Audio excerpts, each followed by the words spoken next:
Olá pessoal, saudações rubro-negras.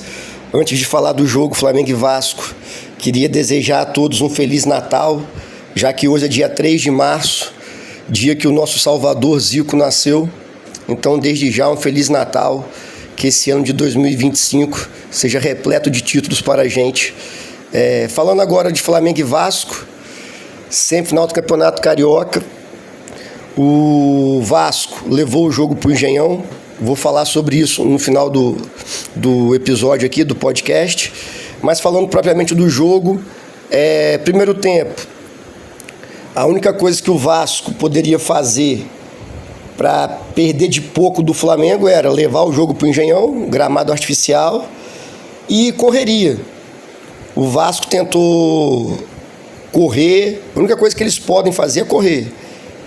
Então eles correram, marcaram o Flamengo numa pressão e tentaram criar um clima de guerra, de uma rivalidade que não existe mais. O Vasco, há algum tempo, deixou de ser nosso rival. Na verdade, deixou de ser o nosso maior rival, historicamente, para se tornar um adversário comum, que a gente ganha sem fazer força. Mas no primeiro tempo, o Flamengo encontrou dificuldade para sair jogando, devido a dois fatores, e esses dois fatores aí é o que determina o primeiro tempo. O gramado, no campo sintético, artificial, a bola ganha muito mais velocidade. E para o jogador se adequar a essa velocidade, tem que ter tempo, né? O Flamengo treinou, para quem não sabe, dentro do CT do Flamengo, no Ninho do Urubu, tem um gramado artificial para quando for jogar nesses campos, né? O Vasco, como não tem, o Vasco não tem nada, tem nem campo, tem nada. Eles treinaram no Engenhão para poder também se adequar ao gramado. Então o Flamengo, quando ia sair jogando, enfrentava dificuldade disso que eu estou falando, no passe. O que mais muda no gramado artificial é a velocidade da bola. Então era nítido que Léo Ortiz, Léo Pereira, os dois volantes, né, Pulgar e Gerson, os laterais, a bola era dificuldade de ter esse entendimento da velocidade da bola, aonde que ia tocar. Então o Vasco, na correria, numa marcação, pressão, que em alguns momentos dificultou a gente não conseguia sair jogando limpo. Então a bola chegava na frente mascada para os nossos atacantes. Outra coisa também do gramado artificial que vocês podem reparar, devem ter reparado, é como que a bola quica. Então isso aí tira a velocidade do jogador. Por exemplo, quando um atacante nosso recebe a bola, no Maracanã, por exemplo, ele já domina e já parte velocidade, que a bola vem rolando na grama. Na grama artificial, você pode reparar, a bola quica mais. Então, até ele dominar, perde um tempo. Então, o Flamengo teve dificuldade no primeiro tempo para conseguir fazer essa bola chegar com qualidade à frente. Comecei a ver o jogo pela Globo, não aguentei o Gustavo Villani. É constrangedor a narração dele, principalmente em jogos que envolvem Flamengo e Vasco. Sabe, já é difícil ouvir ele em qualquer jogo do Flamengo. Agora, Flamengo e Vasco é pior, devido ao fato de ele ser vascaíno. Tem foto do filho dele. Isso aí não tem problema nenhum, cara. Todo jornalista, esportivo, narrador tem um time. Só que na hora de trabalhar tem que ser imparcial. Então não aguentei o Gustavo Villani e botei no Premier. Aí eu não aguentei, foi o Eric Faria. Como eu já disse, o resumo do primeiro tempo foi o Flamengo com dificuldade de sair jogando devido ao gramado, então a bola não chegava em qualidade na frente. O Vasco, única e exclusivamente, correria, tentando tumultuar o jogo, arrumar confusão, elevar a temperatura do jogo e mais nada. Então o Eric Faria, extremamente empolgado pelo fato do Vasco terminar o primeiro tempo sem estar perdendo, falou assim: eu nem sei quanto tempo a mais que o Flamengo tem de posse de bola. Aí mostrou para ele, posse de bola, 65% do Flamengo. Mas aí que vem que ele ficou extremamente feliz. O Vasco finalizou 5 vezes. Dessas 5 vezes, 4 de chute de fora da área que não levaram perigo para o Rossi. A única bola do Vasco que foi perigosa foi um ataque do Flamengo. O Flamengo perde a bola devido ao gramado. Não estou falando da questão do gramado como desculpa, não. Eu assisti o jogo depois, como eu sempre faço, assisti o compacto de 1 hora que passa no Premier ou no Sport TV. Quem tiver oportunidade assiste, que vai entender o que eu estou falando. A bola vem pererecando. O Flamengo tem dificuldade para dominar a bola. O zagueiro do Vasco corta para frente. A nossa zaga cabeceia mal. Não lembro se foi o Léo Pereira ou o Léo Ortiz, tira a bola. Essa segunda bola sobra para o Coutinho. O Coutinho toca para o lateral. Aí o Rossi defende e o Léo Ortiz salva em cima da linha. Foi uma jogada de perigo do Vasco, sem sombra de dúvidas. Mas não foi uma jogada trabalhada, onde o Vasco envolveu. É que a gente tem que sempre lembrar, principalmente os comentaristas também, de que o Flamengo joga contra um adversário. Todo adversário, em algum momento, vai criar uma chance ou outra contra a gente. O Flamengo não joga contra a parede. Tem um adversário ali. Então, o que o Vasco consegue no primeiro tempo é correr bastante, igualar na marcação, vontade e só. Só que assim, não entendi o porquê dos comentários totalmente equivocados do senhor Eric Faria. Foi assim, constrangedor.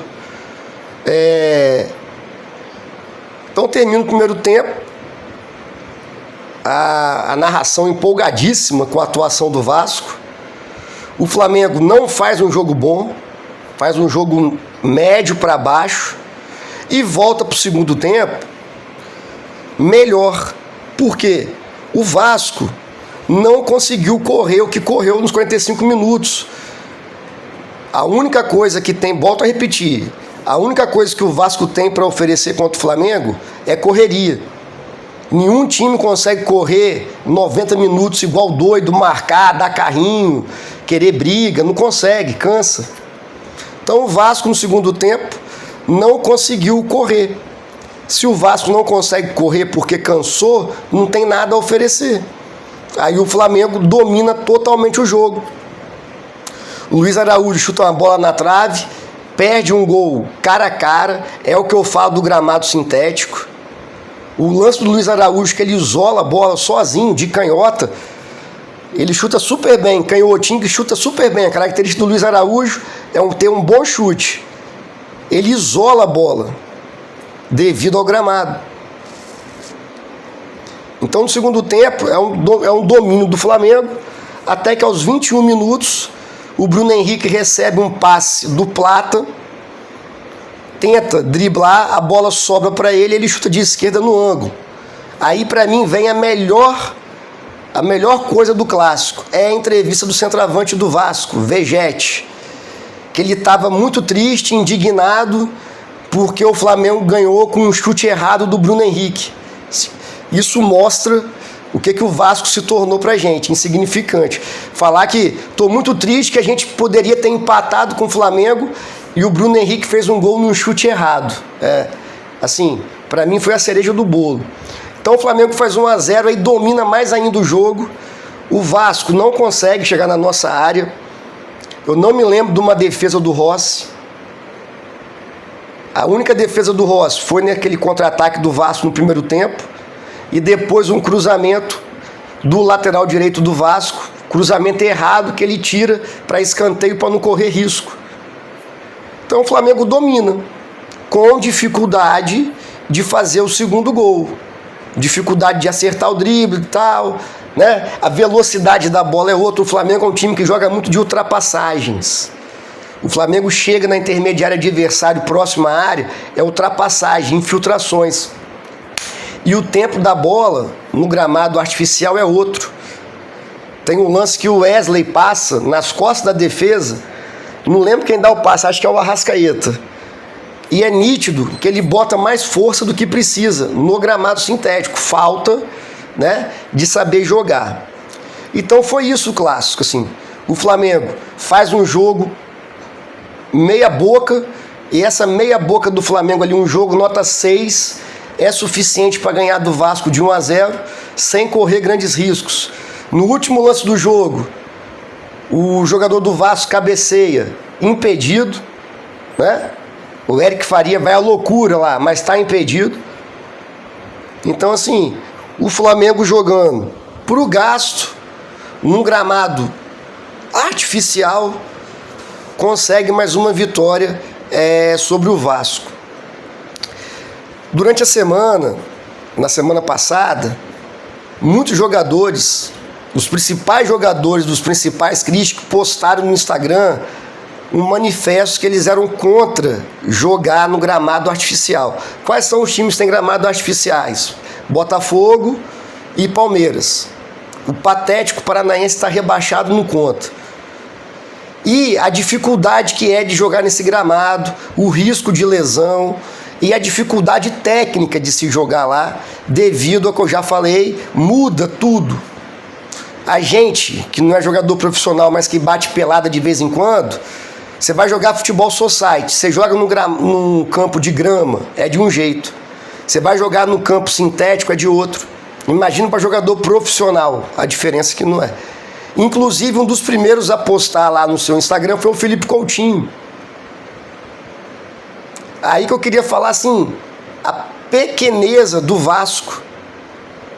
Eles sentaram lá e falaram, se a gente for jogar no Maracanã, nós vamos ser humilhados. Então eles preferiram abrir mão da renda, que eles eram o mandante. Semifinal de Campeonato Carioca, 6 horas da tarde, sábado de carnaval, um sábado do dia bonito no Rio de Janeiro. Ia dar no mínimo 50 mil pessoas no Maracanã. Aí preferiram levar para o Engenhão, que é difícil de chegar, ninguém vai lá no Engenhão, sábado de carnaval. Aí deu 10 mil pessoas. A imprensa volta a falar no Eric Faria, sem querer ser chato, mas é porque foi uma coisa gritante. Ele estava enaltecendo essa atitude covarde do Vasco. Era para os torcedores do Vasco estar com vergonha do time ter que fugir do Flamengo, tentar levar para um campo que o gramado é difícil, nivela por baixo. E a gente, volta a repetir, a gente faz um jogo ali morno, tranquilo e ganha de novo deles. Em 30 jogos, o Flamengo só perdeu 2 pro Vasco. E isso não foi falado na transmissão. Só faltou falar que o Vasco desganhou o jogo. O Flamengo ganhou por acaso. Então, assim, é irritante a gente ter que assistir jogo do Flamengo com essas transmissões. É claro que ninguém quer aqui uma transmissão que fique puxando o saco do Flamengo. Até porque, como diria o João Saldanha, e o João Saldanha falou, comenta aí, João Saldanha. João Saldanha, para quem não sabe, foi um grande comentarista da década de 70, treinador da seleção brasileira, treinador do Botafogo, cara importantíssimo na crônica esportiva, no futebol brasileiro. Ele falava, eu não vou comentar, todo mundo tá vendo. Depois que surgiu a televisão, um comentarista, né? Mas claro que não é assim, né? É importante ter o comentarista e tudo mais. Só que a gente tá vendo o jogo, velho. Todo mundo entende de futebol. Não adianta querer brigar com a imagem. Sabe? Eu fui ver, eu falei, vou rever o jogo, como eu sempre faço. O Vasco não teve nada no primeiro tempo, cara. Pra falar que o Vasco jogou melhor no primeiro tempo, não. O Vasco marcou. Conseguiu correr o campo todo e dificultou o Flamengo.